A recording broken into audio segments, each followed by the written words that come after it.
This is Reuters Today. Coming up, Turkey pardoning in America and pig diving in China.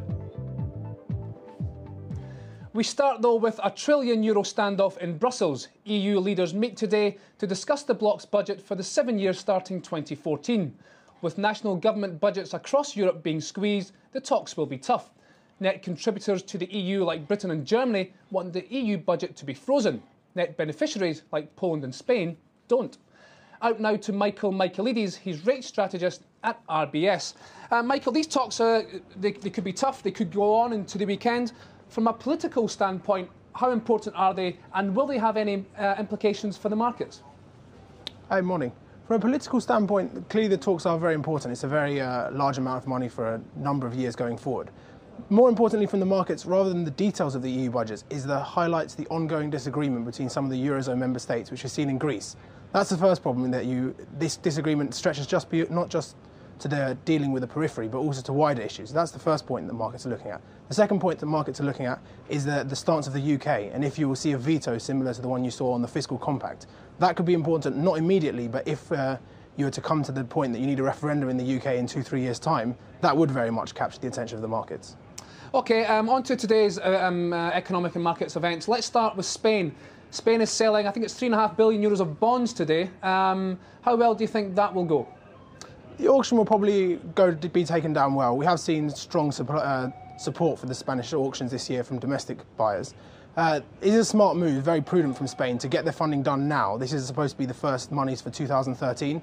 It's good to get this money away while yields are low and they can fund in the market, rather than wait for the funding wall, which is coming when they have to issue 90 billion over the course of 2013. Much better to get the issuance away now that the conditions are favourable than have to wait till when yields may widen next year. OK, and finally, we've got the Eurozone PMIs later this morning. We don't know what they're going to be, obviously, but it's still looking pretty dire, isn't it? Yeah, almost certainly they'll be below 50. I think for the euro area, that's a given. What we should look out for is whether or not Germany will be indicated to be in contractionary territory. Now the euro area has officially entered recession, but you have seen that in the breakdown of the countries, the German economy is weathering the storm better than the others and is still in expansionary territory. If this is to turn down, this could mean we see ECB action sooner than the market thinks, possibly as early as Q1. OK, Michael, thank you very much. More upbeat PMI numbers out of China earlier, though. The country's vast manufacturing sector expands in October for the first time in 13 months. Let's get out to Reuters' John Gordon in Hong Kong. John, is this another sign that the Chinese economy is finally starting to turn? Jamie, that's kind of the view we're hearing on the street here in Hong Kong. You know, it plays into the idea that despite the global macro situation, for China at least, the worst may have passed for now. Analysts I spoke with this morning suggest this number is a reflection of policy easing decisions made earlier in the cycle. Here's JP Morgan Asset Management's Jeff Lewis on that. Listen in. I think this confirms that momentum is continuing to pick up as we go into the fourth quarter, and that the selective easing by the Chinese authorities is now having a greater impact. Economists, though, beyond Jeff there say, looking past the fourth quarter, Jamie, there are certainly risks for Asia's trade and manufacturing sectors. U.S. economy maybe picking up right now, but that fiscal impasse is looming in the House, and resulting policy could tighten the belts further, hitting China and the rest of those countries out here.